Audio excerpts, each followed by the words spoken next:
Our next speaker is Gary Underwood. Gary comes to First Unitarian with his wife and 2 children. He has lived in 11 cities and 10 states over the course of his life. When asked why he has lived in so many places, he sometimes answers that these moves were part of his journey along the Noble Eightfold Path to realize the 4 noble truths of Buddhism. Other times he responds, "Well, I have to stay one step ahead of the law." In fact, the moves were all job-related. Gary works as a lawyer. The title of his talk is A Walk with Linda. Please welcome Gary Underwood.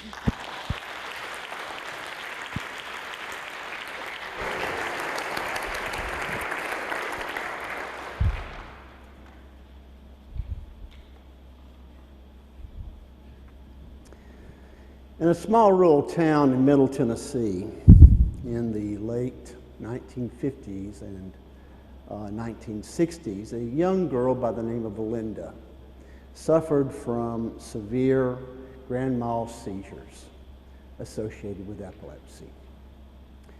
These seizures could be both intense and frequent because this was the day before the anticonvulsive drugs that we have today. And as you might suspect, she had a social stigma that sometimes accompanies this disease. Most of the children weren't cruel. They were just afraid. They didn't understand the disease. They were afraid they were going to catch it. And it was unpredictable. I mean, Linda could be perfectly normal one second, and the next second she might have a seizure, be on the floor. Her limbs are flailing, and her head's shaking back, and her eyes are rolled back, and saliva at the mouth, and it's very unsettling for the child. But regardless of the reasons for this social stigma, the results were the same for Linda. She was shunned. She was excluded. At many of her school events, she was tolerated at best, and at worst, she was ridiculed or persecuted. And by the time she hit junior high school, things got worse. Some of the boys even started calling her Mad Dog or Burger Dog, a not so subtle reference to her epileptic seizures. At the beginning of her junior year in high school, some of the more popular boys came up with this very cruel ritual to put Linda through. Linda, at the beginning of 3rd period, had to pass from this side of the school. The high school was upstairs. Had to pass from this side of the school to her 3rd period class, which is on the other side. And she had to pass through a central hall where most of the lockers were located and most of the kids were located. Very, very crowded during this period. And the boys figured this out. So they met Linda at the head of the hall, and they announced her coming to the rest of the school. "Run for your lives! Burger Dog is coming. Don't let her touch you. She could give it to you." It was like watching the parting of the Red Sea. The students would move to either side of the lockers, and Linda would go right down the center. Now, the active participants would, of course, go through with this little ritual. They would throw themselves against the lockers. "Please don't touch me. Please don't touch me." But the other people, I think, were either willingly or probably reluctantly compliant to do this. But they nevertheless complied. They moved in close to their lockers, opened it up, looked inside, and just kind of let Linda pass, and closed it back up after she had passed. So nevertheless, the result was the same. Linda could go down this crowded hall with her arms outstretched, not touch a single person. The Red Sea would open up in front of her and close right back behind her.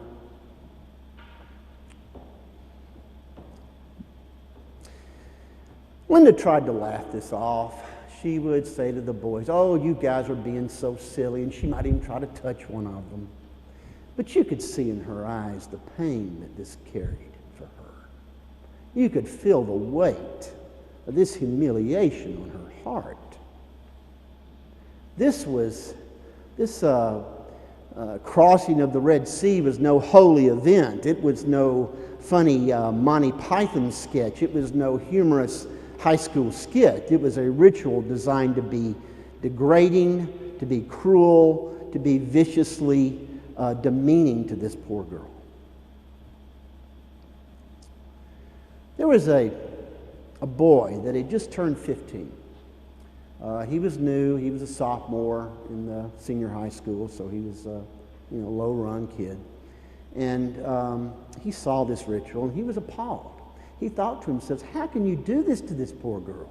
I mean, she wears the badges of her suffering all over her body. She's got bruises on her arms and her legs and her face from the falls that she takes. And you want to add another? Come over here. I'd like to add a bruise to your face. And he wanted to yell at the other students for being so compliant. But he did nothing. He was too scared. He was low in the senior high school and very low in the pecking order. And having been raised on a farm, he knew about pecking order. You don't mess with the guys at the top. You can get really hurt. And besides, they might throw you in the same box with Linda. You might be the one that's ostracized. You might be the one persecuted. You might be the one that they shun. This is no way to start a high school career.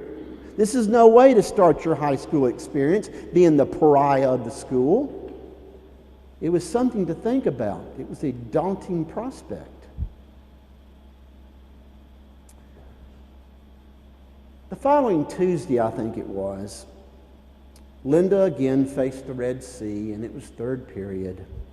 And as the peals of the warnings went through the halls, and the Red Sea began to open as Linda entered it, the young boy suddenly emerged from the crowd. And he walked up to Linda, and he touched her on the elbow, and he said, "Linda, how are you? Would you mind if I walked with you for a while?" Well, Linda's eyes, her eyes just lit up, and the pain just immediately vanished.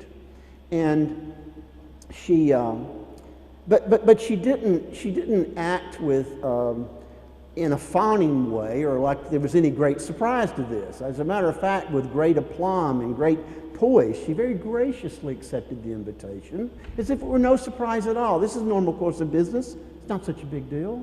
I expected it all along. Of course you may walk with me. How are your classes this year? Are you enjoying being in senior high school? And they continued down. Linda, she had a lot of class, a lot more class than most of the kids in that school. Well, anyway, Linda and the boy, the 15-year-old boy, they make it down through the hall, but this time you can hear a coin drop on the floor.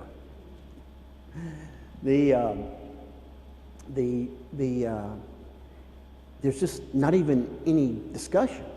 The guys that instigated the ritual, they were just completely flummoxed. They were mouths agape, completely silent.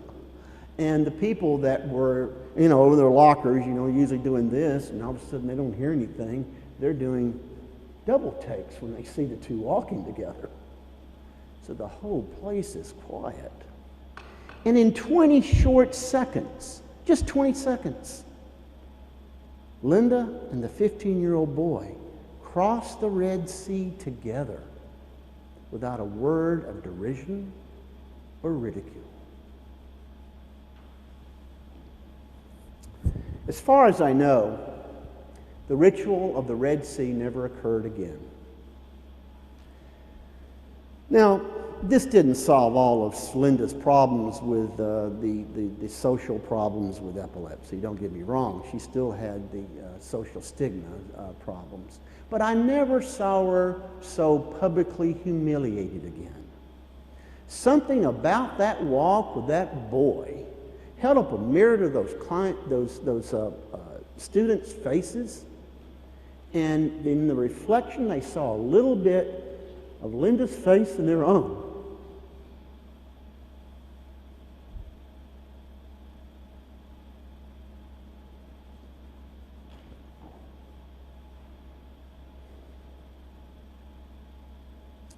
and covered some of their own compassion. And many of them discovered for the first time perhaps, that compassion like mercy is twice blessed. It blesses both the person that receives it and the person that gives it, especially the giver.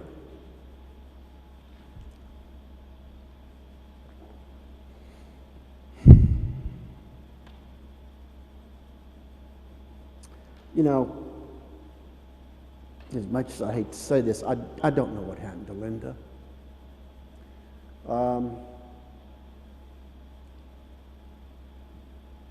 I cannot imagine the amount of pain that girl went through in her life. I saw just a sliver of it, and it was unbearable to me. How she went through life without becoming bitter is just beyond me. I know I couldn't have done that.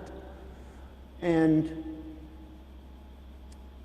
I just hope and pray that somehow that the future treats her better than the past. That through all those Red Seas she had to go through,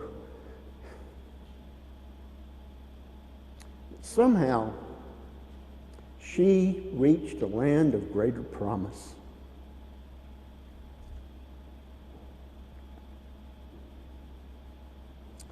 Well, I might not know a lot about Linda, but I do know some things about the 15-year-old boy. He had a pretty normal life. He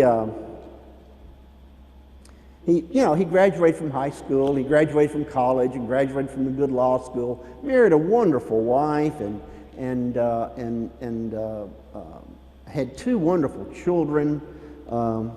That poor kid, he got involved in all kinds of social causes, though. He's always doing something, especially before he got married. He liked doing all kinds of things. Something about that walk with Linda made him think that marching really did something, because that poor boy, he marched in demonstrations all the way from New York City to San Diego, California. Tons of times. And it was always something like, it was minority rights or women's rights or environmental fights of some type or economic justice plights. If it was a right or a fight or a plight, he was out there tilting at windmills. He railed at city council meetings and tutored inner city kids. He even saved a couple of kids from drowning one time at no small risk to himself. I talked to his wife about this one time, and she witnessed the thing, she witnessed the incident. She said, well, the first thought, of course, was the safety of my husband. My second thought was, did I pay those life insurance premiums out? Now, that's her joke and not mine, okay? So, but anyway, after all these things that happened, this, with a lot of luck and a little bit of time, this 15-year-old boy became what he was meant to be, an old man. I see that old man very frequently, all the time, every day. Every day I walk into the bathroom and look in the mirror, that old man's looking right there at me. And occasionally, we look into that mirror and we catch a glimpse of that 15-year-old boy looking at us from behind those old eyes in that mirror. Yeah, he's still there. He's looking at us. He's still with us. And when we see the boy, we thank him. We thank him a lot, because he and Linda, we thank Linda too, because the old man realizes that of all the things he did in his life, perhaps the most compassionate thing that he did, perhaps the bravest thing that he ever did, was that 20-second walk across the Red Sea with Linda. Thank you.